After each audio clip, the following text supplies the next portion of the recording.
शिव और पार्वती का विवाह एक दिव्य प्रेम कथा। बहुत समय पहले की बात है।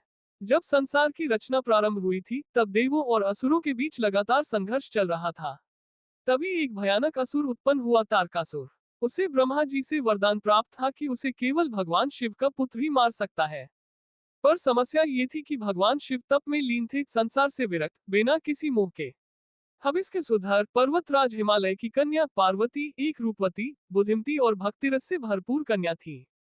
उनका जन्म ही शिव से विवाह करने के लिए हुआ था। पार्वती बचपन से ही शिव को अपना आराध्य मानती थी। उन्होंने निश्चय किया कि वे तप करेगी और भगवान शिव को पति रूप में प्राप्त करेगी। पार्वती का कठोर तप। पार्वती ने घने जंगलों में जाकर तपस्या शुरू की।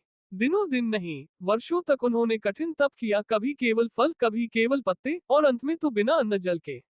उनकी तपस्या से तीनों लोक हिल उठे। शिव जी को जब पार्वती की तपस्या का ज्ञान हुआ, तो वे स्वयं प्रकट हुए। कहा जाता है, वे पहले एक साधु का रूप लेकर उनकी परीक्षा लेने आए।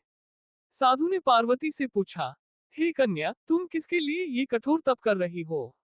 पार्वती बोली, मैं भगवान शिव को अपने पति रूप में पाना चाहती हूँ। साधु ने कहा, वो तो एक श्मशानवासी हैं, राख लगाए रहते हैं, मुंडमाल पहनते हैं, क्या वही योग्य वर है? पर पार्वती डिगी नहीं। वो बोली, शिव सच्चे योगी हैं, सच्चे प्रेम के योग्य हैं। मैं उन्हीं को चाहती हूँ। शिव का मन परिवर्तन और विवाह का निर्णय। पार्वती की भक्ति, उनका प्रेम और समर्पण देखकर शिव जी का तप समाप्त हुआ। उन्होंने स्वीकार कर लिया, अब समय है गृहस्थ जीवन का। और तब देवताओं ने मिलकर विवाह की तैयारियां शुरू की।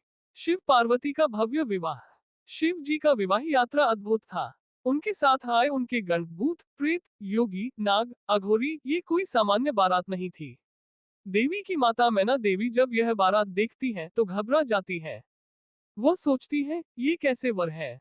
पर पार्वती उन्हें समझाती है, माँ, ये ही सच्चे शिव है, सादगी में भी, सनातन में भी। फिर हुआ एक भव्य और दिव्य विवाह। देवताओं, ऋषियों, गंधर्वों और लोकों के बीच। फूलों की वर्षा हुई, ढोल नगाड़े बजे और तीनों लोगों ने आनंद मनाया। दिल प्रेम का आदर्श रूप। शिव और पार्वती का विवाह सिर्फ एक कथा नहीं है। ये दिखाता है कि सच्चा प्रेम तप, समर्पण और धैर्य से मिलता है। यह एक ऐसा मिलन है जहाँ एक ओर शिव का वैराग्य है और दूसरी ओर पार्वती का अनुराग। जहाँ एक ओर शमशान है तो दूसरी ओर श्रृंगार। दोनों मिलकर बनते हैं पूर्णता के प्रतीक, शिव शक्ति। अंतिम संदेश। जब भी हम शिव पार्वती की कथा सुनते हैं, तो हमें ये समझ में आता है, सच्चा प्रेम केवल बाहरी सुंदरता से नहीं, आत्मिक लगाव और निष्ठा से पनपता है। और यही प्रेम संसार का आधार है।